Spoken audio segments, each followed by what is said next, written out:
Hey everyone, channel पे अगर नया है तो प्लीज चैनल को लाइक शेयर सब्सक्राइब कर दें और इसका पिछला पार्ट नहीं देखे हैं तो जाकर के आप देख सकते हैं।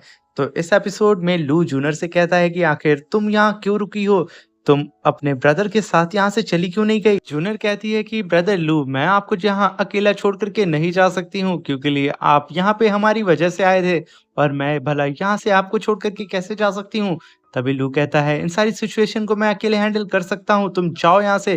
तभी लूनर उसको एक तलिस्मान देती है जो कि टेलीपोर्टेशन तलिस्मान होता है। उसे दे करके कहती है कि प्लीज सीनियर ब्रदर लू, आप इसे लीजिए और यहाँ से चली जाइए, ये मेरी रिस्पॉन्सिबिलिटी है कि मैं आपको यहाँ से निकालूं।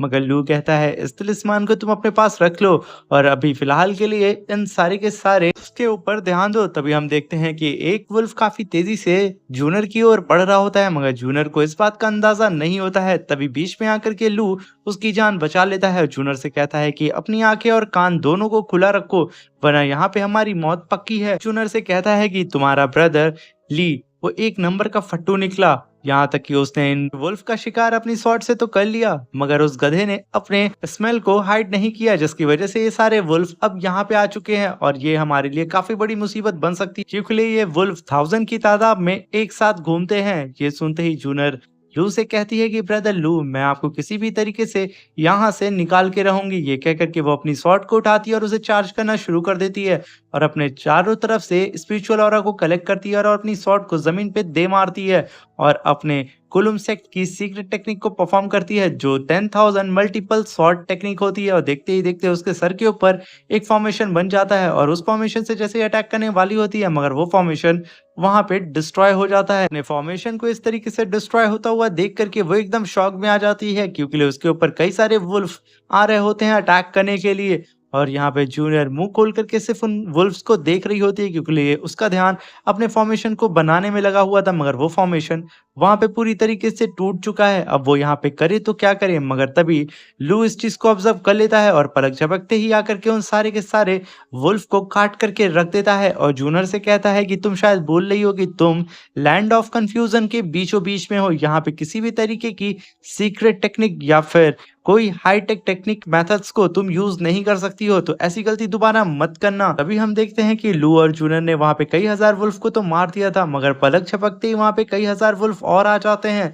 इस चीज को देख करके लू जूनर से कहता है कि इस बार ऐसी कोई गलती मत करना जिसकी वजह से लेने के देने पड़ जाए और मैं तुम्हें हर बार प्रोटेक्ट नहीं कर पाऊंगा। इतने सारे वुल्फ को देख करके लू को जूनर की फिक्र होने लगती है, इसलिए वो तुरंत आसमान में कूद करके अपनी स्वॉर्ड को फेंकता है, जिसकी वजह से वो स्वॉर्ड जाकर के कई 100 वुल्फ की गर्दन को काट देती है और जमीन पे वो खींच करके एक अर्थ पाम अटैक मार देता है, जिसकी वजह से और सारे जितने वुल्फ होते हैं वो वहां पे से दब करके मारे जाते हैं। और तभी जूनर लू की पावर को देख के काफी ज्यादा इम्प्रेस हो जाती है। तभी लू कहता है कि हमारे सामने जो नदी जा रही है उस नदी को तुम ध्यान से देखो, क्योंकि वो नदी का बहाव बहुत तेज है और ये झरने के काफी ज्यादा पास है। अगर हम लोग उस नदी में चले जाएं, हम लोग तो उस नदी का बहाव का फायदा उठा करके हम लोग इन वुल्फ से बच सकते हैं, क्योंकि ये वुल्फ कभी भी पानी के अंदर अटैक नहीं करेंगे।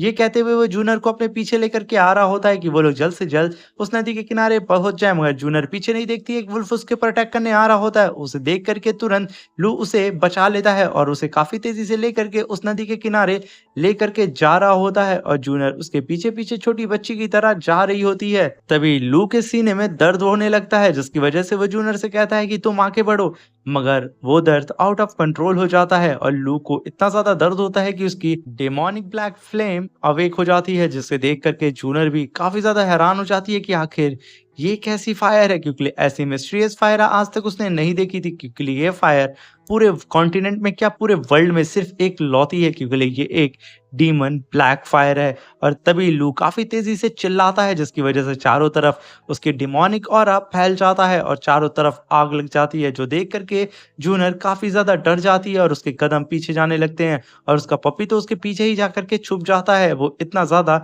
लू से डर चुका था। तभी एक वुल्फ लू के ऊपर अटैक करने के लिए काफी तेजी से आता है, तभी लू उसकी गर्दन हवा में ही पकड़ लेता है, जैसे कि वो वुल्फ उसके लिए खिलौना हो, और उसकी गर्दन को पकड़ करके हवा में ही जलाना शुरू कर देता है और उस वुल्फ को इस तरीके से जलाता है कि उसकी बॉडी का नामो-निशान वहाँ पे मिट जाता है, जो देख कर के उसके बाकी साथी को छोड़ कर के जूनर की ओर भागने लगते हैं। तभी लू चिल्ला करके कहता है, "जूनर जल्दी से पानी में कूद करके यहाँ से भाग जाओ, मेरा इंतज़ार मत करो।" मगर जूनर काफ़ी डर जाती है और वो वहाँ से भागने लगती है, मगर तब तक वो सारे वुल्फ आकर के उसे घेर लेते हैं। तभी जूनर उठ करके फिर से लू की तरफ भागने लगती है। वो बिल्कुल कन्फ्यूज़ हो चुकी थी कि आखिर वो कहाँ पे जाए, और जैसे ही वो पलट करके लू की तरफ जाती है, एक वुल्फ आकर के उसके ऊपर अटैक करने वाला ही होता है, मगर वहाँ पे उसका डॉग आकर के जूनर को बचा लेता है और उन सारे वुल्फ के ऊपर उन वुल्फ से अकेला ही लड़ना शुरू कर देता है। कहाँ वो इतने बड़े-बड़े वुल्फ और ये नन्हा सा डॉग। तभी जूनर अपने सामने उस झील को देखती है और कहती है, मुझे कैसे भी करके इन दोनों को बचाना होगा, और वो तुरंत दौड़ते हुए अपने पपी को एक हाथ से अपनी गोद में उठाती है। काफ़ी तेज़ी से उस झरने की ओर भागने लगती है, जहाँ पे लू खड़ा होता है और उसके पीछे कई सारे भेड़िए लगे होते हैं कि कब वो मौका पाएँ और उसे नोच लें। मगर तभी जूनर वक़्त रहते ही लू को पकड़ लेती है और उसको एक हाथ से पकड़ कर के सीधा पानी में छलांग लगा देती है, और वो लोग जैसे ही पानी में गिरते हैं, ये वहाँ पे रुक जाते हैं। तभी जूनर उस पानी में से निकलती है और वहाँ पे लू को ढूँढने लगती है, क्योंकि लू पूरी तरीके से बेहोश हो चुका था। वो काफ़ी तेज़ी से पानी के बहाव के साथ-साथ झरने के नीचे जा रहा होता है, जिसे देख कर के जूनर उसे पकड़ने की कोशिश करती है, मगर वो जैसे ही उसे पकड़ पाती है, वो नीचे गिर जाता है और साथ में जूनर भी नीचे गिर जाती है। पानी इतना ज़्यादा गहरा होता है कि वो तैर नहीं पाती है और उसका पपी और वो दोनों ही पानी के अंदर डूबना शुरू हो जाते हैं, और धीरे-धीरे वो लोग अंदर जा ही रहे होते हैं। तभी यहाँ पे लू के सीने में फिर से दर्द होने लगता है, जिसकी वजह से उसको धीरे-धीरे करके होश तो आता है, मगर वो अभी भी अपने पास्ट की मेमोरी में जाने लगता है। उसे ज़रा-सा भी ख़्याल नहीं होता है कि आखिर वो पानी में है या कहाँ पे है। और तभी हमें दिखाया जाता है लू के पास्ट का सीन, जहाँ पे लू अपने सेक्ट में स्वॉर्डमैनशिप की प्रैक्टिस कर रहा होता है और एक ही स्लैश अटैक से एक पत्थर की बनी हुई मूर्ति को काट करके 2 टुकड़े में कर देता है। तभी उसके पीछे से उसका भाई व्हाइट टाइगर आता है, और इस सेक्ट में लू को ब्लैक वुल्फ कहा जाता है। तभी व्हाइट टाइगर कहता है कि भाई मैं तुझे दिखाता हूँ कि बुद्धा स्वॉर्डमैनशिप कैसे करते हैं, और वो एक ही स्लैश अटैक में उस पत्थर की मूर्ति के कई हज़ार टुकड़े कर देता है, जिसे देख कर के ब्लैक वुल्फ यानी कि लू व्हाइट टाइगर की काफ़ी ज़्यादा तारीफ़ भी करता है, और वो दोनों काफ़ी अच्छे दोस्त भी होते हैं।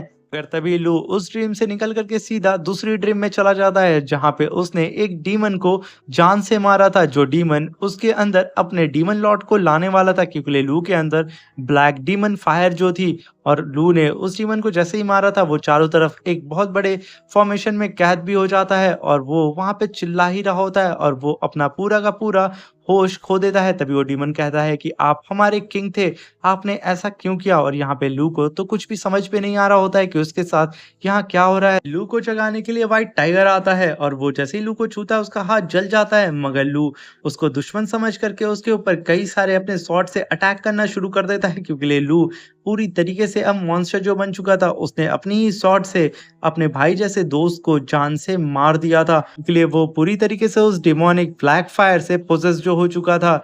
और तभी सीन शिफ्ट होता है और हमें प्रेजेंट का सीन दिखाया जाता है, जहाँ पे लू ने जूनर और उस पपी को बचा लिया था, और वो आग जला करके किनारे रेस्ट कर रहा होता है। तभी पपी दौड़ते हुए लू को जगाता है और जूनर को जगाने लगता है, और तभी जूनर वहां पे कांपते हुए कहती है कि ब्रदर लू आप ठीक तो है ना। वो सपने में भी लू को बचाने की कोशिश करती है। तभी लू उसके पास जाता है और कहता है कि जूनर मैं और पपी दोनों ही ठीक हैं, तुम उठ जाओ।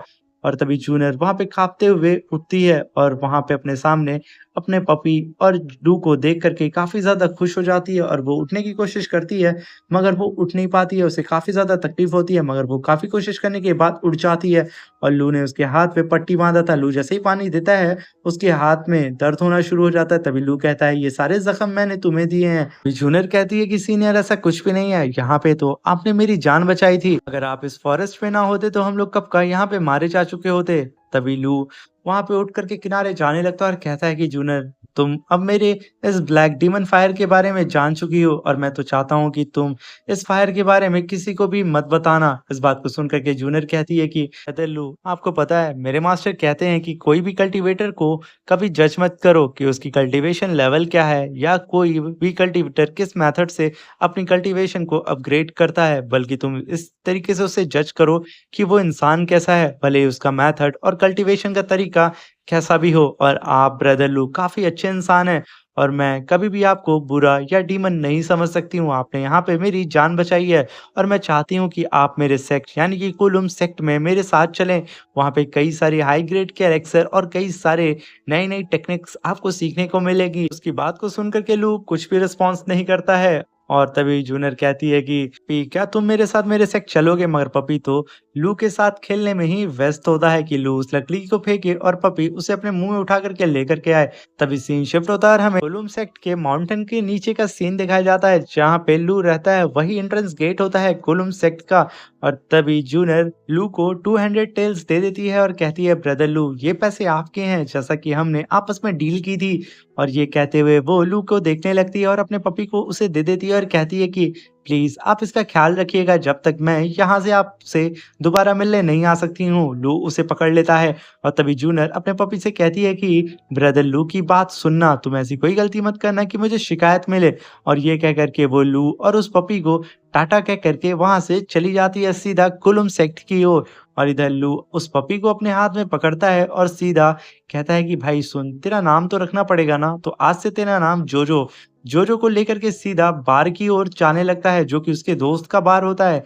और जैसे ही वो अपने उस दोस्त के बार के पास पहुंचता है तभी उसको वहां पे कुछ अजीब सा फील होता है क्योंकि उस बार में पहली बार ऐसा होता है कि इतनी शांति थी। और वो दूर से ही खड़े होकर के उस बार को ऑब्जर्व करने लगता है क्योंकि ये लू भी एक टाइम में असिसन जो था।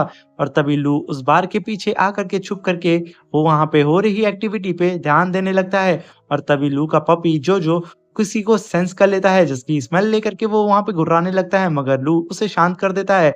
और तभी लू उस बार के पीछे वाले गेट की तरफ काफी आराम से दबे पांव धीरे धीरे जाता है कि किसी को भी एहसास ना हो कि वो वहां आ रहा है। तभी वो देखता है कि एक असेसिन उसका वहां इंतजार कर रहा था और पहरा दे रहा था। तभी लू पीछे से आकर के उस असिस्टेंट को खींच करके एक हाथ मारता है। और भाई ये टेक्निक क्या थी मुझे भी नहीं पता है, मुझे भी सीखना है। और वो असिस्टेंट वहीं पे बेहोश हो जाता है और तभी लू वहां पे दो और असिस्टेंट को पकड़ता है और उनके मास्क वहां पे निकाल लेता है। और वो मास्क खुद पहन करके जोजो से कहता है कि तुम यहाँ पे चुपचाप रहना और आसपास की सारी चीजों पे ऑब्जर्व करना और इधर उधर खेलने के लिए बिल्कुल भी मत जाना। और भूल करके तुम यहाँ पे भौंकना बिल्कुल भी नहीं। और मैं अंदर क्या हो रहा है ये देख करके आता हूँ। जो उसकी सारी बातों को समझ जाता है और वो अच्छे बच्चे की तरह वहां पे बैठ जाता है। और तभी लू उस असिस्टेंट को अच्छे से देखता है और उसके कपड़े पहन करके सीधा बार के अंदर जाने के लिए रेडी हो जाता है। सीन शिफ्ट होता है और हमें बार के अंदर का सीन दिखाया जाता है जहाँ पे लू के फ्रेंड को के ही अंदर कुर्सी से बांधा होता है और कोई लेडी उसके सामने बैठी होती है। तभी लू का फ्रेंड कहता है कि आखिर तुम मुझे क्यों पकड़ रही हो, मेरी क्या गलती थी? और तभी हम देखते हैं कि वो लेडी वहां पे मुस्कुराने लगती है और ये लेडी कोई और नहीं वही बार डांसर होती है जिसके पीछे हमारा बार ऑनर लट्टू हुआ करता था। और यहीं पे हमारा ये शानदार सा एपिसोड खत्म हो जाता है। अब मिलते हैं इसके नेक्स्ट एपिसोड में। वीडियो अच्छी लगी हो तो चैनल को लाइक शेयर सब्सक्राइब कर दें और प्लीज हमारे चैनल पे अगर नए आए हैं तो हमें ढेर सारा प्यार दें और सपोर्ट करें और वीडियो को अपने दोस्तों के साथ जरूर शेयर करें।